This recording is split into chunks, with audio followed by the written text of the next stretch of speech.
Hello दोस्तों, welcome to my channel Vishal M classes. तो जैसे कि मैंने पिछले दिन क्लास 10th का हिस्ट्री सब्जेक्ट का सजेशन दिया था और आज मैं क्लास 12th के लिए हिस्ट्री का ही सजेशन लेके आया हूँ। और धीरे धीरे जैसे समय आगे बढ़ेगा मैं 10th क्लास के लिए सारे सब्जेक्ट्स का सजेशनल वीडियो लेकर के आऊँगा और बिल्कुल सी और शॉर्ट सजेशन उसी सजेशन से कॉमन मिलेगा। और 12th क्लास का भी वैसे ही सारे सब्जेक्ट का देने वाला हूँ धीरे धीरे। और पिछले दिन तो जो वीडियो डाला उसका एनालिसिस देखते देखते तो थोड़ा तबीयत भी ख़राब हो गया है, पर आगे बढ़ाना है वीडियो को। और आज पूरा अपना ट्राई करूंगा कि 100% दूंगा और सारे जो क्वेश्चंस कॉमन है वो बताने का ट्राई करूंगा। चलिए तो आइए शुरू करते हैं वीडियो को। तो चलिए दोस्तों अपनी वीडियो को शुरू करते हैं। आज का क्लास 12th का हिस्ट्री सब्जेक्ट का सजेशन। दोस्तों तो देखिए इस बार मैंने ट्राई किया क्लास 10th का, तो मैं बहुत ज़्यादा ही नर्वस हो गया था कि कैसे सजेशन दूंगा। उसमें तो क्लास जो 8 मार्क्स वाले क्वेश्चन है वो उतना टफ नहीं था, पर 4 मार्क्स के क्वेश्चन को बताना बहुत ज़्यादा ही टफ था। पर 12th में इस तरीके का नहीं है। 12th क्लास का सजेशन देना कुछ ज़्यादा ही ईजी है 10th के मुकाबले।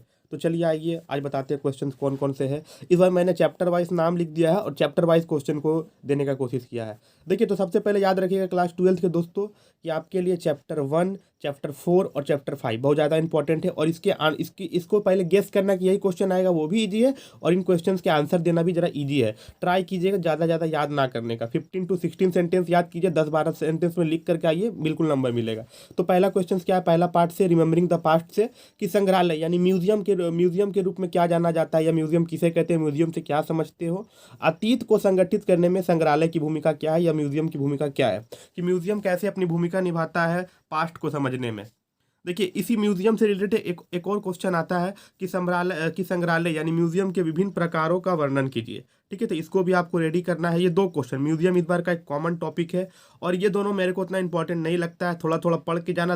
अगले बार बोला कि 15 सेंटेंस याद करना, इन दोनों क्वेश्चन में तुम 10-10 सेंटेंस ही याद करना। क्लास 12th के स्टूडेंट्स, पुरानी कहानी और किंवदंती से क्या समझते हो, यानी मिथ्स और लेजेंड से तुम क्या समझते हो। यहाँ लेजेंड्स का स्पेलिंग जरा रॉन्ग लिखा गया है। How do they shape human understanding of the past, कि पास्ट को समझने में मिथ्स और लेजेंड्स अपनी भूमिका कैसे निभाते हैं। ठीक है, लास्ट वाला उतना इंपॉर्टेंट है नहीं कि मिथ्स और मेमोइर्स का क्या जो एक रोल है पास्ट को कलेक्ट करने में। संग्रहालय बोले इस बार का, म्यूजियम बिल्कुल कॉमन टॉपिक है तो म्यूजियम आएगा, आ सकता है। ठीक है, इसको जरा रेडी कीजिए अच्छे से और इन दोनों को भी हल्का हल्का पढ़ के जाना, क्योंकि रिस्क लेना बिल्कुल नहीं है क्लास 12th के एग्जाम में। अब चैप्टर 2 देखो बाबू, चैप्टर 2 जो है इसका नाम है the nature of dominance formal and informal empires. ठीक है, तो इस चैप्टर से ऐसे क्यों क्वेश्चन बहुत ज़्यादा इंपॉर्टेंट है। आपको सजेशन से याद कीजिए या फिर किसी बुक से याद कीजिए, प्रीवियस ईयर के क्वेश्चन से याद कीजिए, पर ऐसे क्यों इस चैप्टर का आपको अच्छे से रेडी करना है। ऐसे क्यों यानी शॉर्ट आंसर टाइप क्वेश्चन जो एक एक सेंटेंस वाला होता है, अच्छे से रेडी कीजिएगा। इस चैप्टर का कुछ लॉन्ग क्वेश्चंस के सजेशन इस तरह से है, सुनिए। कैंटन व्यापार, जो चाइना का जो कैंटन एक बंदरगाह था, उसके प्रमुख विशेषताएं क्या है और इसका पतन क्यों हुआ, कि इसका जो ट्रेड था वो क्यों डिक्लाइन हो गया। ठीक है, कैंटन व्यापार, कैंटन बहुत इंपॉर्टेंट है, इसको VBI के रूप में मैंने कंसिडर किया है। कैंटन व्यापार सुनिए।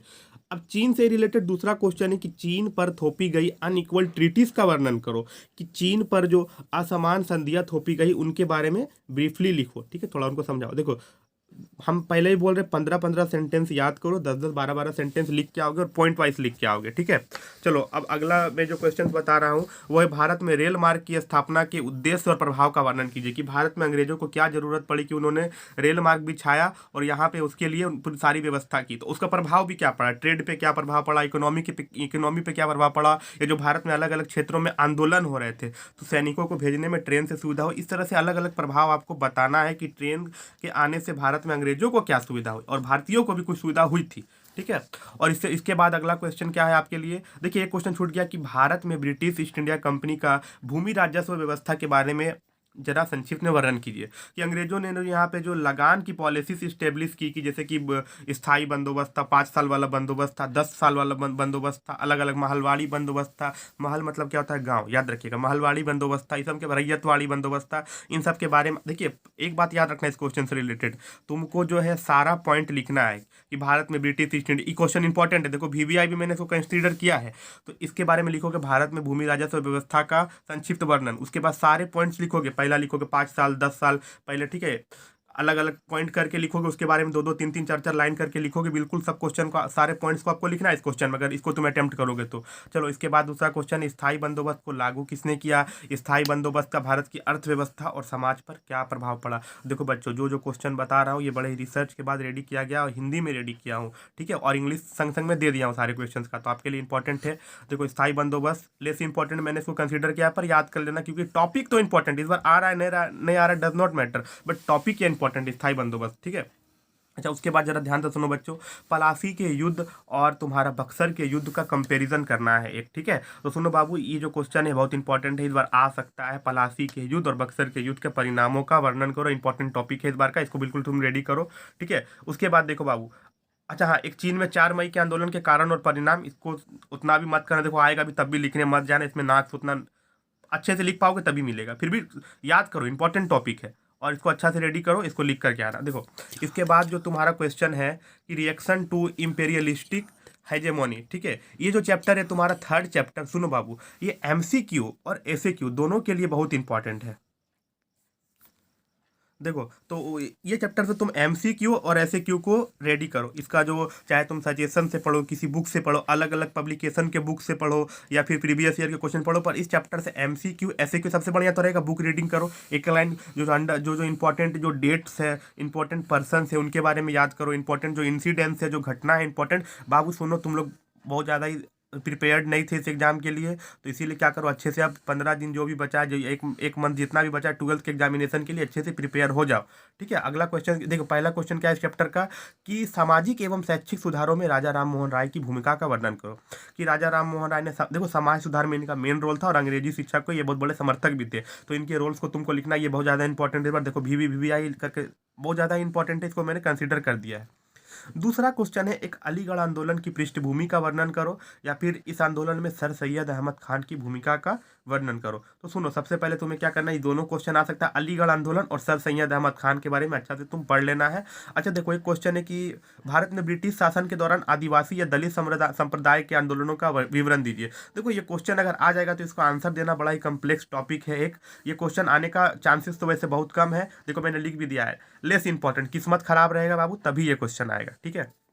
अच्छा अगला क्वेश्चन है कि देखो ये दूसरा वाला भी सेम है कि बंगाल में नव जागरण की प्रकृति का वर्णन करो, इसकी सीमाएं क्या थी, ठीक है, व्हाट वेयर इट्स लिमिटेशंस। तो ठीक है, ये दोनों क्वेश्चन थोड़ा थोड़ा पढ़ के जाना, 5 5 6 6 से लाइन, बाकी लाइन बढ़ा देना। देखो उसके बाद क्या है, governing the colonial state of India, औपनिवेशिक राज्य भारत का जो है शासन प्रबंध किस तरह से अंग्रेजों ने किया था। देखो तो इसमें ये क्वेश्चन इस बार का बहुत ज़्यादा ही आ रहा है, जो मैं देख रहा हूँ कि 1919 ईस्वी में मॉन्टेग्यू चेम्सफोर्ड सुधार के प्रधान विशेषताओं का इसका फीचर्स लिखना है। 1919 का जो जो मॉन्टेग्यू चेम्सफोर्ड ने जो सुधार बताए थे भारत के लिए, उसका क्या क्या विशेषता था वो लिखना है, और उसकी कमियों को भी आपको लिखना है, ठीक है। तो इसको इस बार रेडी कीजिएगा। और दूसरा क्वेश्चन जो बहुत इंपॉर्टेंट है कि लखनऊ समझौता के प्रावधानों का वर्णन कीजिए और इसका इंपॉर्टेंस भी लिखिए। पहला क्या है, मॉन्टेग्यू चेम्सफोर्ड, ये जरूर आ सकता है, और दूसरा क्या है, लखनऊ समझौता। तीसरा क्या है, जलियांवाला बाग हत्याकांड, ये बहुत ज़्यादा इंपॉर्टेंट है और इसका महत्व क्या था, जलियांवाला बाग भी बहुत इंपॉर्टेंट है, आपको पता ही है जैसा। और चौथा नंबर तो बहुत ज़्यादा ही इंपॉर्टेंट है कि रॉलेट एक्ट के उद्देश्य क्या थे, गांधी जी ने इसका विरोध क्यों किया था, या भारतीयों ने इसका विरोध क्यों किया था। 4+4 करके आ सकता है, बहुत इंपॉर्टेंट है कि रॉलेट एक्ट क्या उद्देश्य क्या था, या रॉलेट एक्ट क्या था, भारतीयों ने या गांधी जी ने इसका विरोध क्यों किया था। अच्छा उसके बाद एक इंपॉर्टेंट क्वेश्चन और है, ठीक है, कि भारत सरकार के 1935 के अधिनियम और उसकी पृष्ठभूमि यानी उसके बैकग्राउंड का वर्णन कीजिए और इसका इंपॉर्टेंस क्या था। 1935 का जो इंडियन गवर्नमेंट एक्ट था उसका क्या इंपॉर्टेंस है, उसका बैकग्राउंड क्या है, इसके बारे में लिखना आएगा। इसको थोड़ा 15 लाइन में पॉइंट वाइज करके लिख देना, पॉइंट वाइज लिखना, बार बार बोल रहा हूँ, इंपॉर्टेंट लाइन्स को अंडरलाइन करना पेंसिल से, ठीक है। अच्छा एक जो क्वेश्चन है, जो अगर लक खराब रहा या थोड़ा कम्प्लेक्स देने का मन हुआ बोर्ड का क्वेश्चन, तो ये क्वेश्चन दे सकता है कि मेरठ षड्यंत्र मामला क्या था, मेरठ षड्यंत्र मामला क्या था और इसका क्या जो है परिणाम हुआ, ठीक है, इसके कॉन्सिक्वेंसेस क्या हुए। मेरठ षड्यंत्र मामला थोड़ा थोड़ा पढ़ लेना, ठीक है, 7 8 लाइन जो है पढ़ लेना। उसके बाद जो अगला क्वेश्चन है क्या है, द्वितीय विश्व युद्ध और उपनिवेश यानी second world war and the colonies. देखो इसमें क्या क्वेश्चन है कि ये वाला क्वेश्चन अगर मैं कहूँ कि जस्टिस होगा तो ये क्वेश्चन बहुत ही इंपॉर्टेंट रहेगा तुम्हारा, कि अगर ये क्वेश्चन तो अपने आप में बहुत इंपॉर्टेंट है कि भारतीय स्वतंत्रता संघर्ष में जो आज़ाद हिंद फौज और सुभाष चंद्र बोस की क्या भूमिका थी। ये क्वेश्चन अपने आप में बहुत इंपॉर्टेंट है और इसको लिखने के लिए तुमको अच्छा भी लगेगा, इसमें लिखने के लिए बहुत कुछ है, तुम लिख भी सकोगे, ठीक है। और दूसरा क्वेश्चन क्या है कि इस चैप्टर से दूसरा क्वेश्चन इंपॉर्टेंट क्या है कि 1946 के नौसेना विद्रोह के कारणों तथा महत्व को बताओ। 1946 का जो नौसेना विद्रोह हुआ था, जो रॉयल नेवी का जो विद्रोह हुआ था, उसके बारे में बताओ और इसका इंपॉर्टेंस लिखो। उसके बाद देखो ये बहुत ही जो जो तीन जो मैंने एक्ट बताया, ये तीनों एक्ट तो तुमको रेडी करना है, बिल्कुल एक जरूर आ जाएगा इसमें से, ये तीनों एक्ट में से एक जरूर आएगा। इसको रेडी करो तीनों को। या तो देखो माउंट बेटन का जो योजना था 1947 में, उसके बारे में रेडी करो, उसके बारे में पूरा पढ़ जाओ। इतना पढ़ जाओ कि तुम 10-12 लाइन उसके ऊपर लिख सको एग्जाम में जाकर के, और अच्छे से सजा के लिख पाओ। ठीक है, नॉलेज पूरा रखना उसके ऊपर कि 1947 का जो माउंट बेटन योजना है ये क्या था, इसकी क्या शर्तें थी, इसके प्रावधान क्या थे। उसके बाद तुम ये इसका एक और नाम देखो, माउंट बेटन योजना भी दे सकता है, या भारतीय स्वतंत्रता अधिनियम बोल के भी ये दे सकता है। उसके बाद देखो एक और एक्ट है यहाँ पे कि 1942 का जो क्रिप्स आयोग का जो था, उसका क्रिप्स मिशन था, या क्रिप्स आयोग था, उसका पृष्ठभूमि, उसका बैकग्राउंड बताओ। क्रिप्स मिशन भारत क्यों आया, ये भी पूछ सकता है अलग से क्वेश्चन बना करके। उसकी शर्तें क्या थी, उसकी असफलता क्यों हुई, कि क्यों लोग कांग्रेस ने, मुस्लिम लीग ने इसका विरोध किया, इस सब के बारे में तुमको थोड़ा लिख देना है।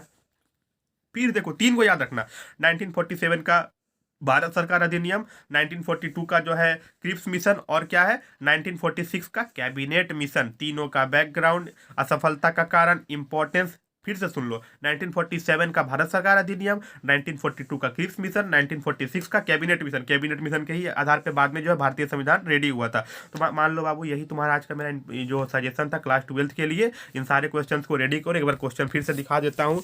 देखो मेरा बात सुन लो, लॉन्ग क्वेश्चन तुमको अगर टारगेट करना है तो चैप्टर 1, 4, 5, बार बार बोल रहा हूँ, चैप्टर 1, 4, 5। और यहाँ तो मैं लिख ही दिया हूँ कि ये जो चैप्टर है तुम्हारा साम्राज्यवादी शासन के विरुद्ध प्रतिक्रिया, ये जो है तुमको जो है इससे एमसीक्यू और एसएक्यू क्वेश्चन बहुत इंपॉर्टेंट आने वाला है। एमसीक्यू और एसएक्यू दोनों इस चैप्टर से आने वाला है। ठीक है, और ये जो चैप्टर है तुम्हारा जो औपनिवेशिक साम्राज्य का स्वरूप, इससे एसएक्यू आएगा। इसको अच्छा से रेडी करो, कहीं से भी पढ़ो एसएक्यू, चैप्टर पढ़ो, लाइन पढ़ो, कहीं से भी पढ़ो, लिख करके आना बिल्कुल वहाँ पे। ठीक है, और चैप्टर 1 से भी बता दिया, संग्रहालय वाला आना आएगा तो ये जरूर आ जाएगा, नहीं तो तुम्हारा लेजेंड और मिथ्स वाला आ जाएगा। इसका चांस बहुत कम है, लास्ट वाला मिथ्स और मेमोर्स का पढ़ लेना थोड़ा थोड़ा। नहीं भी पढ़ना तो लिख देना कि देखो इस तरीके से तो लिख ही सकते हो ना कि अतीत को संजोने में इनकी बहुत अच्छी भूमिका थी, इनसे अतीत के बारे में जानने को, समझने को बहुत कुछ मिल सकता है। 10-15 लाइन लिख देना, पॉइंट वाइज लिखना, इंपॉर्टेंट वर्ड्स को अंडरलाइन करना। यही मेरा आज का सजेशन था। Best of luck for history examination. ठीक है, और मेरा बात सुनो, आगे आने वाले सब्जेक्ट्स के लिए भी सजेशन आते रहेगा। ठीक है, थैंक यू सो मच। अगर अच्छा लगे आपको तो चैनल को क्या कीजिए, लाइक कीजिए, सब्सक्राइब कीजिए, अपने दोस्तों को भी बताइए जो 12th क्लास का एग्जामिनेशन देने वाले हैं। बहुत रिसर्च के बाद वीडियो बनाया। सबसे पहले मेरा बात सुनो, जो भी सजेशन दिया उस पर भरोसा करो और उस पर मेहनत करो। जो क्वेश्चन बताया उस पर मेहनत करो, हम उस पर भरोसा करो कि कुछ मैंने प्रिपरेशन या रिसर्च करके ही सजेस्ट किया होगा। Thank you.